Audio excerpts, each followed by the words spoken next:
Les tutos de Guillaume. Oui, c'est la version assise des tutos de Guillaume aujourd'hui. On me pose souvent la question, Guillaume, je suis endetté à 35%, comment je fais pour investir dans l'immobilier? Bon, il y a plusieurs possibilités pour ça. Et j'ai pris des notes pour ne pas les oublier. Premier choix, vous pouvez vous associer à plusieurs. Aujourd'hui, ce que vous avez en plus par rapport aux autres, c'est la connaissance liée à l'immobilier. C'est-à-dire, je sais chercher un bien, je sais l'estimer, je sais gérer les travaux, je sais gérer les locataires. Ça, c'est une compétence qui peut se monnayer, qui peut s'échanger contre de l'argent ou contre des parts de société. Et en fait, vous pouvez vous associer avec des personnes qui ont une meilleure situation financière que vous, de la trésor, un bon salaire, un salaire fixe, un CDI, etc.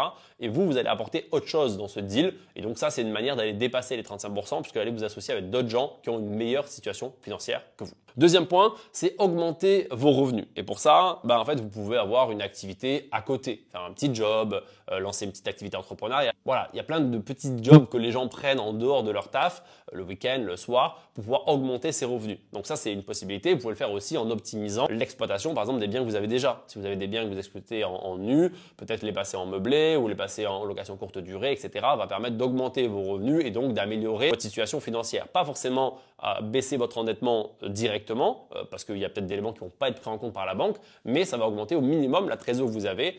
Et pourquoi pas, du coup, en augmentant la trésor, vous allez pouvoir finalement mettre de l'apport supplémentaire sur vos projets. Troisième point, vous pouvez également baisser vos charges, tout simplement, en faisant attention à ce que vous dépensez, en faisant un point sur la situation financière et vos dépenses en fait au quotidien et mensuellement, en disant bon ça j'en ai pas besoin, les abonnements que vous avez, donc il y a plein de choix que vous pouvez améliorer là-dessus. Mais vous pouvez aussi trouver des solutions pour rembourser des crédits en consommation anticipée ou voire même solder éventuellement certains crédits immobiliers. Par exemple, si certains d'entre vous ont une résidence principale qui est quasiment payée où il reste 1, 2 ou 3 ans, ça vaut le coup peut-être de mettre un billet sur la table, rembourser ce crédit et ça va permettre de baisser fortement votre taux d'endettement. Et le dernier point, c'est potentiellement de revendre tout simplement et de vivre finalement à nos justes moyens. C'est-à-dire, en fait, je vais revendre potentiellement du patrimoine immobilier que j'ai, que ce soit ma résidence principale ou autre, pour pouvoir aller acheter, notamment sur la RP, ça marche, mais acheter un produit qui est moins cher pour aller baisser son coût, tout simplement. En disant, voilà, j'ai une résidence principale qui m'a coûté 400 000 euros.